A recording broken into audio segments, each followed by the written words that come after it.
अस्सलाम वालेकुम and welcome class. मैं हूं आपका टीचर सैयद बख्त। हम कर रहे हैं फर्स्ट ईयर मैथमेटिक्स। आज है 13.2 की क्लास नंबर 0 या क्लास 0 क्योंकि करने लगे हैं। क्लास 0 में हम क्या करते हैं, सिर्फ फार्मूलाज और इंट्रोडक्शन को डिस्कस करते हैं।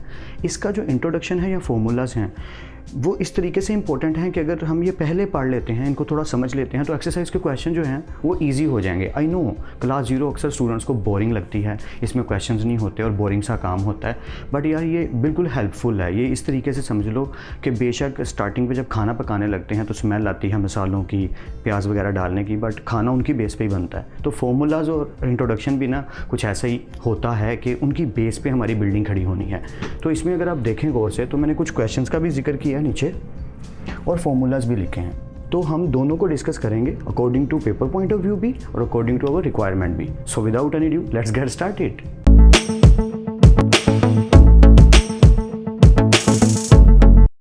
Welcome back class. तो स्टार्ट करते हैं बात 13.2 के इंट्रोडक्शन की। फार्मूलाज जो लिखे हैं ना यहाँ पे, इनवर्स फार्मूलाज यानी कि साइन इनवर्स, दो फार्मूलाज है, एक एडिशन वाला एक सब्ट्रैक्शन वाला, फिर टेंजेंट इनवर्स, एक एडिशन वाला एक सब्ट्रैक्शन वाला। अब आप सोच रहे होंगे कोस के क्यों नहीं लिखे, यूज़ नहीं होने वाले यार। अगर कहीं यूज़ होंगे अकॉर्डिंग टू दैट तो उसी टाइम मैं आपको लिख के बता दूंगा, बट आई नो दैट इस एक्सरसाइज में हमें कोस इनवर्स के फार्मूलाज की ज़रूरत नहीं पड़ेगी। हम इन दोनों से ही काम चला लेंगे। एक दो फार्मूलाज और भी हैं और ट्रिग्नोमेट्री के जो बेसिक्स फार्मूलाज हैं याद होंगे, जो हमने चैप्टर 9-10 में पढ़े थे, वो भी थोड़े बहुत इन क्वेश्चंस में यूज़ होंगे। बट इन क्वेश्चंस में एक चीज़ और बतानी थी, पेयरिंग पे भी आता हूँ कि ज़्यादातर जो फार्मूला यूज़ होने वाले हैं इस एक्सरसाइज में वो यही वाले हैं, नंबर 1। नंबर 2, पेयरिंग का मतलब ये है कि कौन से क्वेश्चन इस एक्सरसाइज में आपस में मिलते जुलते हैं, मतलब जो सेम टाइप के हैं। मैं ये कहना चाह रहा हूँ कि जैसे एक चीज़ तो कंफर्म होनी चाहिए, आपको पहले ही बता देता हूँ कि ये जो एरिया है ना यहाँ से लेकर यहाँ तक वाला, या ये लॉन्ग क्वेश्चन हैं, ये शॉर्ट नहीं है, ये आपने याद रखना है, ये सिर्फ और सिर्फ लॉन्ग है। और ये जो क्वेश्चन हैं ये शॉर्ट हैं। या from question number 13 to till question number 20 they are short. Paper में भी शॉर्ट आएंगे और ये जब भी आएंगे ज़्यादातर मैक्सिमम अप्रोच यही रहती है, ये लॉन्ग आएंगे। ओके, मैं थोड़ा डिफाइन कर देता हूँ। क्वेश्चन 1, 6, 7 और 10 ये साइन इनवर्स में ज़्यादा जाएंगे, यही यूज़ होंगे। क्वेश्चन नंबर 2, 9, 11 और 12 ये टेंजेंट में ही ज़्यादा जाएंगे।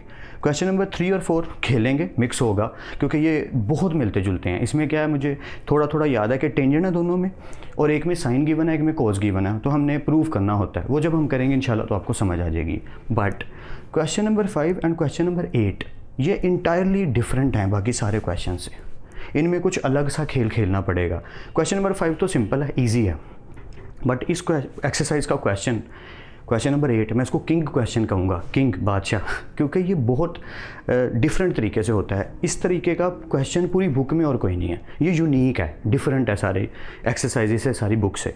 तो हम कर तो लेंगे, ईजी है, ऐसा नहीं है कि जी बहुत टफ है। नो, टफ कुछ नहीं होता, डिपेंड ऑन यू, आपकी प्रैक्टिस पे डिपेंड करता है। तो ये तो हम कर लेंगे, मैं बोर नहीं करना चाहता, सिर्फ ये बताना चाह रहा था कि ये लॉन्ग एरिया, ये लॉन्ग आएंगे जब भी आएंगे, मैक्सिमम चांसेस यही हैं। और ये ज़्यादातर शॉर्ट में आते हैं from question number 13 to question number 20 till. Okay, I hope यहाँ तक तो क्लियर होगी बात। अब और क्या बात बतानी थी, बस यही बताना था कि ये साइन, ये टेंजेंट और ये मिक्स होंगे और ये डिफरेंट हैं। अब एक चीज़ और बतानी थी, इनको याद कैसे करना है। तो आई होप कि आपको ईजी लग रहे होंगे यार, देख के ही पता चल गया होगा याद कैसे करने हैं।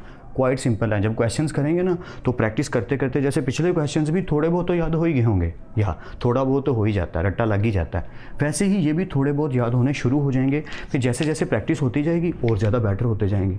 सो शुरू करेंगे। मैं बताना जो चाह रहा हूँ कि किस तरीके से इनको याद करना है। बहुत सिंपल वे है। साइन इनवर्स ए, साइन इनवर्स बी, तो ब्रैकेट पहले क्या लिख देना, साइन इनवर्स, ब्रैकेट लगानी है। पहले में ए आएगा, बाद वाले में बी आएगा, पहले में आएगा, बाद वाले में बी आएगा। Square root 1 minus, square root 1 minus, अगर यहाँ ए है तो यहाँ बी स्क्वायर है, और अगर यहाँ बी है तो यहाँ ए स्क्वायर है। मैं फिर से रिपीट कर देता हूँ। एक्चुअली ना ऐसा करता हूँ, हम साथ लिखते हैं ताकि हमें आइडिया और बेटर हो जाए मैं जो बातें बोल रहा हूँ। देखो कैसे लिखना है, हम लिखेंगे साइन का इन्वर्स, उसके बाद डालेंगे ब्रैकेट। अब हमने पहली वैल्यू लिखनी है यानी ए, और डालना है स्क्वायर रूट 1 माइनस, अगर ए है तो यहाँ क्या आने वाला है, बी का स्क्वायर। सिंपल। ओके, मैं बीच वाला सिंबल बाद में डालूंगा, पर दूसरी बात करता हूँ। ए आ गया ना, अब बी आएगा, स्क्वायर रूट 1 माइनस बी आया तो यहाँ क्या आएगा, ए का स्क्वायर। इट्स क्वाइट सिंपल, ठीक है। अगर यहाँ प्लस है तो बीच में भी प्लस आएगा, बाकी फॉर्मूला टोटल सेम है। अगर बीच में माइनस है तो यहाँ माइनस आएगा। Quite simple, and quite easy, this is quite easy yeah. So let's continue. I hope sine वाले तो क्लियर हो गए होंगे। क्या करना है, sine inverse A square root 1 minus B का स्क्वायर, फिर B square root 1 minus A का स्क्वायर, और अगर प्लस है तो प्लस, माइनस है तो माइनस। आई होप क्लियर होगा। Let's continue. टेंजेंट की बारी आ गई। टेंजेंट तो बहुत ही आसान है। टेंजेंट इनवर्स दोनों का एडिशन है तो addition over 1 minus A B, नीचे माइनस आएगा और दोनों की मल्टीप्लिकेशन आएगी। इसी तरह अगर माइनस वाला तो टेंजेंट इनवर्स ऊपर माइनस में आएंगे दोनों, ए माइनस बी, और नीचे उसका opposite 1 over 1 plus A B. ये ईजी है याद करने। मुझे इनमें कम से कम कभी कोई प्रॉब्लम नहीं हुई कि ये भूल गए हों या कोई प्रॉब्लम आ रही हो, नेवर। क्वाइट ईजी कि प्लस वाले ऊपर हैं, माइनस नीचे आएगा और 1 के साथ मल्टीप्लाई होंगे दोनों, 1 माइनस ए बी, और माइनस वाले में A minus B over 1 plus A B.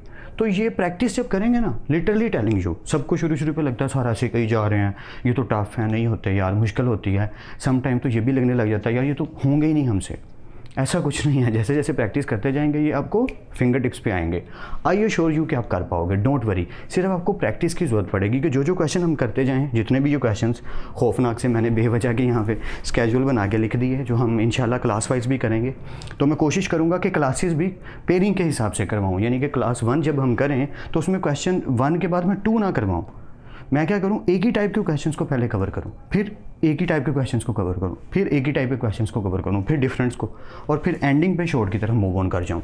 ये मेरा मतलब मिशन है, मेरा आइडिया है कि मैं कुछ ऐसा करूंगा। बाकी जब हम क्लासेस स्टार्ट करेंगे क्लास 1 से, तो आप देख लीजिएगा कि मैं कौन सा आइडिया पिक करता हूँ। क्या मैं सीक्वेंस में चलता हूँ, क्वेश्चन 1 2 3 4 5, या इसके अकॉर्डिंग चलता हूँ। इसके अकॉर्डिंग चलने का बेनिफिट ये है, आपको समझ ज़्यादा आएगी कि साइन वाले 4 के 4 क्वेश्चन जब एक ही दिन में हम करेंगे और आपकी प्रैक्टिस एक ही दिन में साइन के साथ हो जाएगी, तो वो बहुत ही अच्छी क्या कहेंगे इसको, मैथडोलॉजी है या बहुत ही अच्छी अप्रोच है कि प्रैक्टिस एक ही क्वेश्चन की ज़्यादा हो जाए। तो मैं बोर नहीं करता। अब आपको समझ आ गई होगी कि क्लास 0 बनाने का मकसद क्या था, फॉर्मूलाज को डिस्कस करना और क्वेश्चंस के बारे में आपको आइडिया देना, और वो तो आपको मिल गया। तो फिर मिलते हैं क्लास 1 में। तब तक अपना और अपने घर वालों का ख्याल रखिएगा। खुदा आप सबको खुश रखे और कामयाब करे। खूब मेहनत करते रहिए लेकिन स्मार्ट वर्क के साथ। अल्लाह हाफिज़ क्लास।